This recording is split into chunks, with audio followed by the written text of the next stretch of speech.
Hello, true duelists. It's YGO Strat's Yu-Gi-Oh! Single Card History, where I'm going to be talking about some of the cards that have impacted Yu-Gi-Oh! Throughout the years, and some of the others that just didn't. Today's card, the other card to power creep Mystical Space Typhoon, Cosmic Cyclone. Cosmic Cyclone was first released in the Dark Illusion in 2016 as a secret rare, with notable reprints to date including a Peasant Rare in the Cyberse Link Structure Deck in 2017, an Ultimate Rare print in OTS Pack 7 in 2018, an Ultra Rare printing in Dual Devastator in 2019, and 2022 gave us a rare printing from Tactical Masters, as well as a Collector's Rare printing in the same set. And most recently, as I make this video, another Peasant Rare in the Legend of the Crystal Beast Structure Deck, again in 2022. As of this video, it has spent no time on the ban list, and I feel confident enough to say that it never will. This video will age perfectly, do not at me. A quick play spell card, its effect reads: pay 1,000 life points, then target one spell or trap card on the field.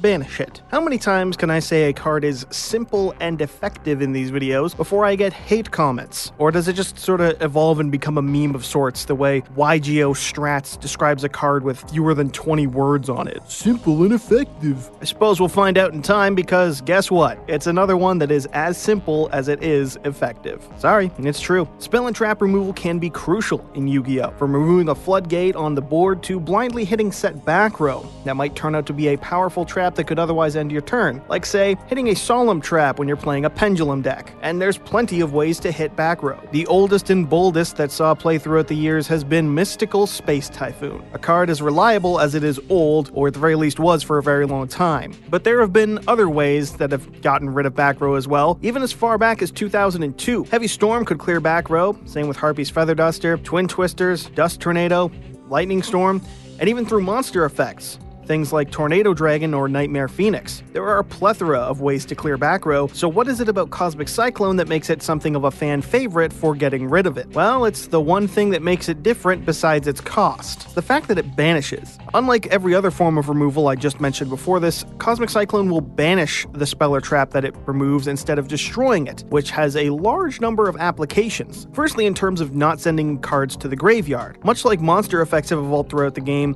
so too have spell and trap effects over the years. Starting, broadly speaking, with Breakthrough Skill as far as I'm concerned, or at least that's the first one I remember being truly relevant in a broad sphere, a number of spell and trap cards have been printed that have an effect when activated, as well as effects to use in the graveyard. Like, namely Breakthrough Skill, an effect to banish itself on the player's turn to negate a monster effect from the opponent. But there are a lot of cards, more than just Breakthrough Skill, that have graveyard effects. The True Draco spell and trap will destroy a spell or trap or a monster, depending on which one is sent from the field to the grave. The Orcust counter trap can be banished from the graveyard to search an Orcust monster. Divine Sword Phoenix Blade has been a free discard for years. There are things like the Nekroz Ritual spells that can be banished to search more Nekroz Ritual spells. Pantheism of the Monarchs, Dragon Maid Tidying, Phantom Knight's Fogblade, and countless more. Just to make it a little bit clear how many bonus effects can be stopped by the use of Cosmic Cyclone. Granted, they aren't all as justified as some of the other ones. Hitting Fogblade with Cosmic Cyclone is both good and sensible, but hitting a Pantheism of the Monarchs with it is a little more sus. Stopping Monarchs from getting more searches can help keep that deck bricked up, sure, but maybe not as important as, say, hitting Domain or something else. It is still something to consider, though, which is more than can be said for the likes of Twin Twisters or MST. And then there's the fact that this card doesn't destroy, which again makes it even more viable. Protection against destruction, and even more common than that, effects that trigger on destruction, are as abundant in spell and traps as they are in Yu-Gi-Oh! In general. Cosmotown is a field spell that will need to be destroyed on the field in order for a Cosmo player to search, but if you Cosmic Cyclone it, not only have you not destroyed it, it also didn't go to the graveyard, so that's a double whammy on them not getting their search. The Tenyi counter trap has an effect that triggers when it's destroyed by the opponent, and hell, the entire artifact archetype needs to be destroyed and go to the grave, so banishing them outright makes all of them useless when played against this card specifically. And again, there are plenty of more cards and decks that want to be destroyed specifically in regard to their spell and trap. And that's without mentioning the fact that this card could help out a Mystic Mine build at one point in time, as it wasn't uncommon for Mystic Mine burn decks to play copies of a card called Field Barrier, a card that made it so you'd need two separate means of spell and trap destruction to out the mine, whereas Cosmic Cyclone got around it by not destroying the mine, only banishing it. And even then, that's all without mentioning the strengths of it being quick play.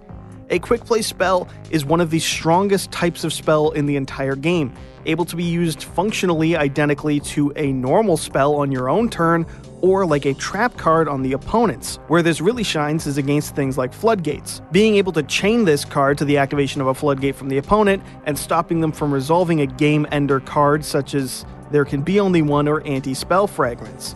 And while this trait isn't unique to Cosmic Cyclone, it's this little bit of extra bolstering when coupled with the other factors I've mentioned that help make this card a better MST in the modern day. Or one of the better MSTs. Granted, there is the cost. 1,000 life points is not much in the grand scheme, but it is a cost nonetheless.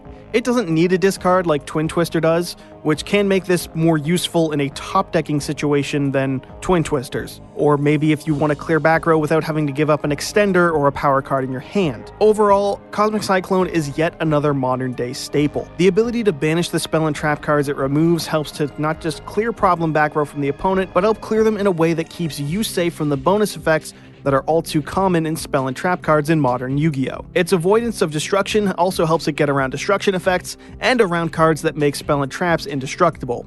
Rip to the White Ninja Safe Zone lock of 2012. This card is about as future-proof as spell and trap removal can get, and thanks to its quick play status, means the new generation of Yu-Gi-Oh! Players will still have a quick play spell to save duels, much like MST did for players in 2015 and earlier. Even if Konami does occasionally print a card like Waking the Dragon, just to keep this card from being too good and to keep all of us on our toes. And so that's our look at Yu-Gi-Oh! Single card history, Cosmic Cyclone. Stay tuned for our next video, and feel free to suggest some cards to review or what type of video you'd like to see. Don't forget to like, and as always, subscribe to YGO Strats to impress your smoking Italian wife, and so you too can be a true duelist.